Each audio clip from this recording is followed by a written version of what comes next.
update ng bayan. Maasahan anumang panahon. Magandang araw po sa ating lahat. Narito ang update sa lagay ng panahon ngayong araw ng Miyerkules, July 10, 2024. Sa kasalukuyan ay bahagyang umiiral ang mahinang habagat sa kanlurang bahagi ng ating bansa. Sa mga susunod na araw ay mas lalakas pa ito at mas maaapektuhan na nito ang mas malaking bahagi ng western parts ng ating bansa. Sa kasalukuyan ay nakakaapekto pa rin ang easterlies sa silangang bahagi ng ating kapuluan at localized thunderstorms naman sa natitira pang bahagi ng ating bansa. Samantala, dalawang potensyal na sama ng panahon naman ang inaasahang mabubuo sa labas ng ating area of responsibility sa mga susunod na araw. Ayon sa inilabas na Tropical Cyclone Threat Potential ng Pag-asa, posibleng ang isang sama ng panahon ay mabuo sa silangan ng bansa at bahagyang lalapit sa Visayas at sa Luzon.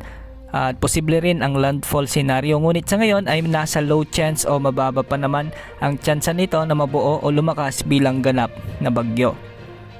Samantalang ang isang potensyal na sama ng panahon naman ay nasa moderate o medium chance naman ang posibilidad na mabuo o lumakas ito bilang ganap na bagyo sa bahagi ng West Philippine Sea.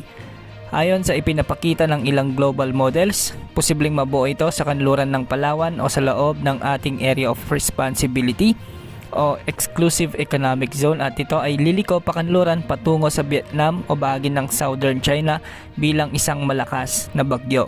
Makikita natin sa ating wind outlook na bahagyang malakas nga ito at posibleng umabot ito sa isang signal number 4 na bagyo. Sa kasalukuyan, wala pang kasiguraduhan ang ipinapakita ng mga wind models at ating titignan kung magbabago ang mga ito.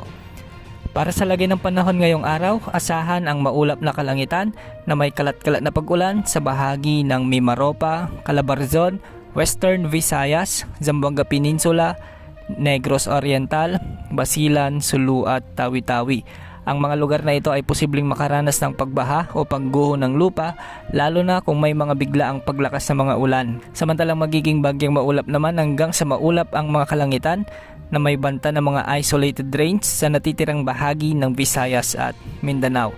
Dahil naman sa umiiral na easterlies, asahan ang katamtaman hanggang sa malalakas na ulan sa bahagi ng Bicol Region, Quezon Province, Aurora, Isabela at Cagayan. Ang mga lugar na ito ay makararanas naman ng bahagyang maulap hanggang sa maulap na kalangitan at may mga isolated rains na inaasahan din at posible naman ang mga pagbaha at pagguho ng lupa, lalo na kung may malalakas na buhos ng ulan.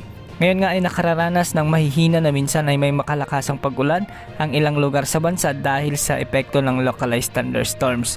Mamayang hapon at gabi, asahan na posible muli ang pamumuo ng mga kakapal na kaulapan sa ilang bahagi ng bansa, lalo na sa Western Visayas at Negros Island Region, kasama na ang ilang mga lalawigan sa Visayas gaya ng Bohol, ilang bahagi ng Samar at Leyte Provinces, kasama na ang Cebu Province at Masbate.